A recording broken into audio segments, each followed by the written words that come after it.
Meanwhile, we have some breaking news. The Wall Street Journal is reporting that the White House is preparing an order to cut thousands of federal health workers. We are hearing that the order could come as soon as next week. And under the order, it would be the Food and Drug Administration, the Centers for Disease Control and Prevention, and other health agencies that would have to cut a certain percentage of employees. Again, we're hearing that the order could come as soon as next week and perhaps maybe gives people more time than that 40,000 person furlough that we are hearing. We do know that total under the Health and Human Services, they do employ about 80,000 workers. Anthony, I come to you because in the private sector, I joke all the time. At the end of every year, Goldman Sachs cuts the bottom 10%. They call it trimming the fat, and they say if you can't cut it, you're out. We don't know the percentage of what this order would be, but is this sort of a normal corporate right sizing? Well, I think one is you got to get rid of your bad performers, but just look at the macro basis. Is America healthier or not than it was 30 or 40 years ago? Obviously, something is broken, and so we need to go figure that out. And, in business, there's only people problems. There's nothing else. It's just people problems. And so, we need to do something. And I think that going to these people and saying, if you're a low performer, you're out, that's kind of common sense. The second thing is, again, go back to what is the point of these organizations? These organizations are not there to consume taxpayer money. They're not there simply to just hire as many people as possible. Their job is to make sure that Americans are safe and also to make sure that they are healthy. And if we are not doing that, then there needs to be radical change. And I think we go back to this point. The American people implicitly know this. That is why they voted for Donald Trump. That is why they said, go and please rip out all this fat and let's get back to being the country that we want, where the future is brighter than the past. Well, and Jackie, both you and Dagan have been making the point that some of the problem with the furloughs and giving people 6 months of paid leave until September to figure this out is that the good people who know they can get a job in the private sector, they end up leaving. This seems like if you cut a certain percent of the bottom based on merit, actually could be maybe an efficient way. Yeah, I think the buyouts are pretty generous, to be honest. And the practice that you talk about at Goldman Sachs, one of the early adopters of it was Jack Welch at GE, and he called it the vitality curve, taking the bottom 10% out. Coincidentally, if you Google that, you can see how Google's AI overview then says that that was the demise of the company, which it wasn't. There were various reasons that GE struggled later, but I digress here. And ultimately, what you're doing is encouraging people to strive and work harder and do better and make sure that they're in the top percent.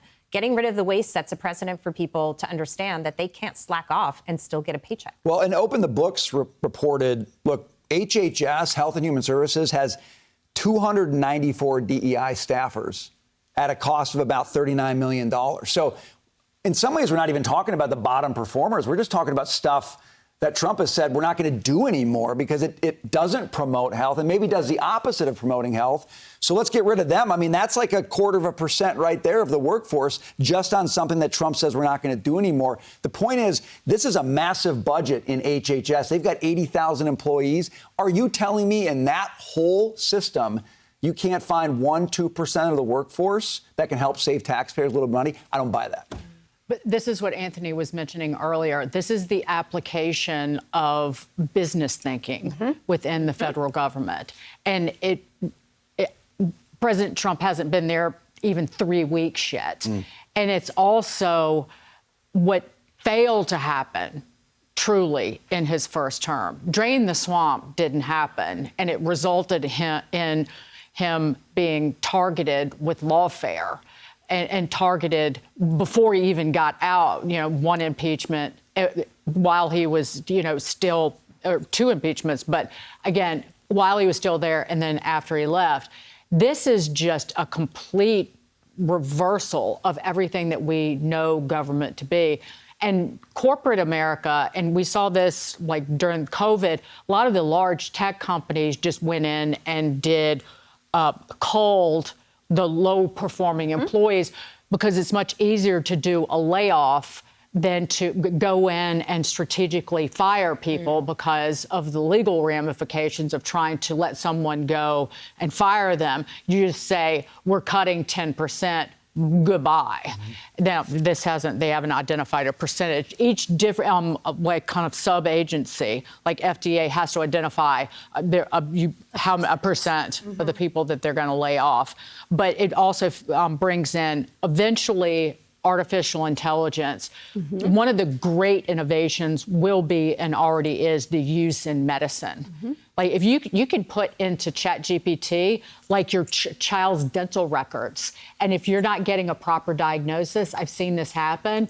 ChatGPT can do what a dentist can't in identifying dental problems in like a 3-year-old. You're bringing up a very sore subject for me. We were not great on the dental front with our kids in the early days. Or you give them candy. No, as a whole thing, but I want to keep those records to myself. No, I'm not enamel problems. Yeah. That a dentist, again, because a dentist only knows what he knows, ChatGPT knows potentially everything. One of the things that's interesting is right now we're just ripping out waste, right? We haven't even got to the fun stuff yet. Correct. So I think that this is just the tip of the iceberg. But now you get into, okay, let's get the bad people out. Then with the good people, why don't we start to incentivize them? Rather than having a flat pay schedule, why don't we instead say, hey, if you save taxpayer money, you get more money. That's how a business would operate. Great point. If you also look at outcome-based healthcare or other things, right? How do we actually help government workers make more money would be a huge deal. And I think Elon Musk is not getting enough credit. He did what is nearly the impossible thing. He made it cool and high status to go get a government job. Yeah. I used to say all the time that none of my smartest friends want to go work in the government. I can no longer say that. A lot of my smartest friends are now going to work in the government.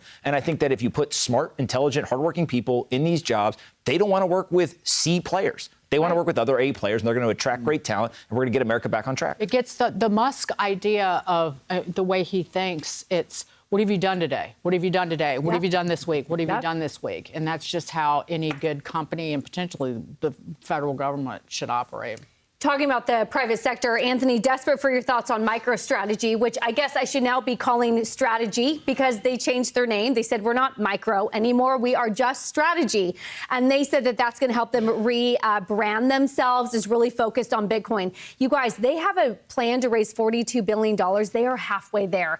They just bought last quarter $20 billion in Bitcoin. They hold 2% of the global Bitcoin supply outstanding. Clearly, by far, the largest corporate holder of Bitcoin.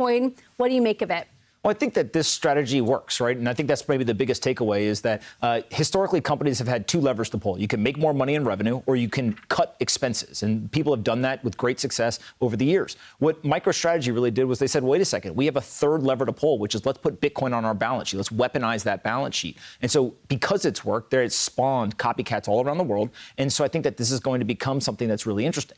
Now, what I look at MicroStrategy, what I see is they took Bitcoin and they enhanced the returns of a traditional company. We are starting to see this now in traditional finance. So BlackRock has a bond fund, a fixed income fund, where they can put up to 15% of Bitcoin in that fund. Nice. All of a sudden, if you are a fixed income manager and you are losing to the BlackRock fixed income fund because they're putting a little bit of Bitcoin to juice the return, what are you incentivized to do? You start to say, well, shit, I need to go ahead and I need to put Bitcoin in there, right? And so when you go and you look at That's this... what I would say. When you go and you look at this, I think that there is this like kind of virus that goes all throughout Wall Street, and people are going to have this mimetic response, and they're going to want to put Bitcoin into their products. Fun stuff. I just got to make sure that the ticker is still MSTR because I've memorized that, and now it can't just be STR. We'll figure that out. They're not wasting a lot of money forward. on creative names. We know that for sure.